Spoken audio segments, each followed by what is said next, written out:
बिस्मिल्लाहिर्रहमानिर्रहीम। अस्सलाम वालेकुम जी वीवर। 18 अक्टूबर 2022 और दिन है यौमुल तलाता।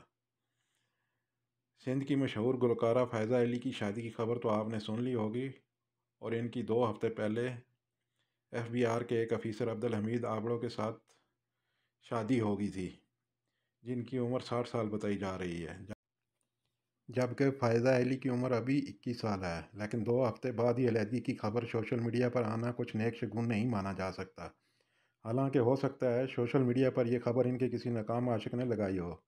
वजह यह बताई जा रही है कि फ़ायज़ा अली ने जो शराइत रखी थी शादी पर, यानी बैरिया टाउन में 5 करोड़ मालियत का घर और 1 करोड़ की लैंड क्रूज़र और आईफोन प्रो न्यू मॉडल और कुछ एकड़ ज़री रकबा, और ये सब शराइत बगैर किसी हील वजूद के कबूल कर ली गई थी, क्योंकि अब्दुल हमीद आबड़ो की ये तीसरी शादी है और इसके बच्चे भी फ़ायज़ा अली से बड़े हैं।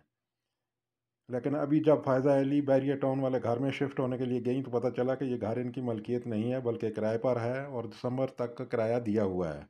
इसके बाद उन्हें ये घर खाली करना पड़ेगा। सुनी सुनाई यही बात है। इस बात को लेकर फ़ायज़ा अली बिगड़ गई हैं और अब्दुल हमीद आबड़ो से अलहदगी इख्तियार कर ली है। लेकिन इस खबर में कितनी सदाकत है ये तो आने वाले दिनों में ही पता चलेगा।